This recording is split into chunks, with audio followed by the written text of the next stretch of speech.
Someone said the sun is alone, but it still shines. It's ironical that my name is light, but when solo I can't smile.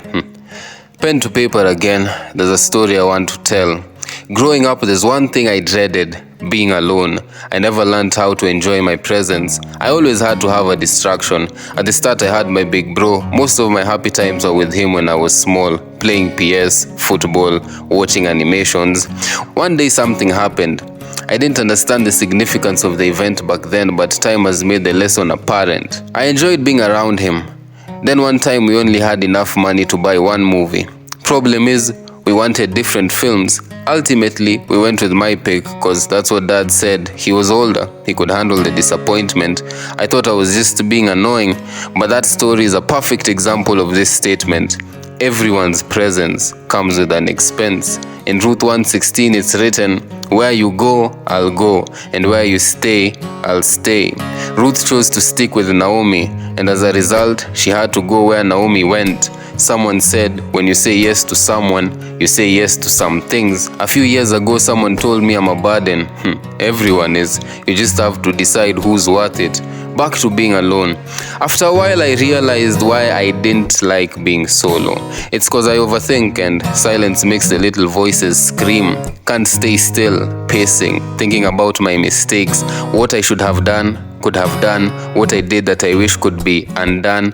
But what is crooked can't be straightened. Ecclesiastes 1:15.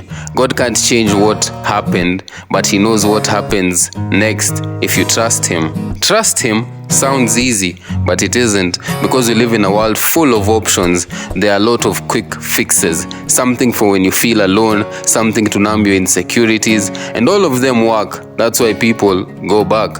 Someone said, sometimes the place you run to escape becomes the place where you're enslaved. Jacob's family moved to Egypt to escape the famine. Then years later, their lineage were slaves, serving the people who once helped them. Be careful where you run to for help. Sometimes the price isn't worth it.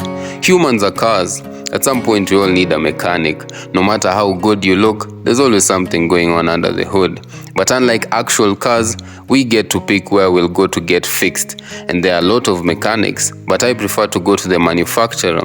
He has the blueprint. God, the maker of all things. Ecclesiastes 1:5, a favorite. I ran to the world a lot to fix my problem, the fear of being alone.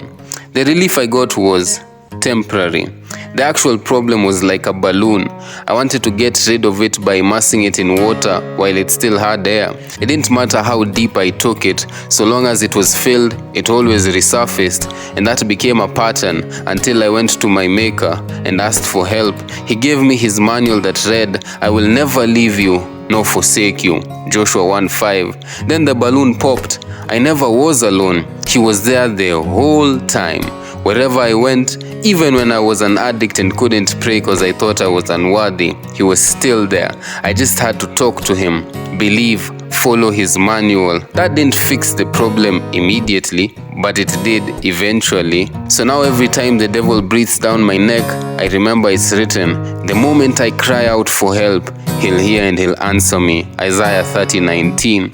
My car was running on E, yet his fuel is free. The devil only comes to steal, kill, and destroy. So I already know what his help will cost me.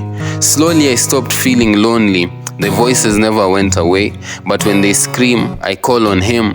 I wrote this for people like me, people who fight with their thoughts, people who run to the world for comfort, even when the world makes you smile at a cost, gives it to you in drops. I'm letting you know your maker is always available.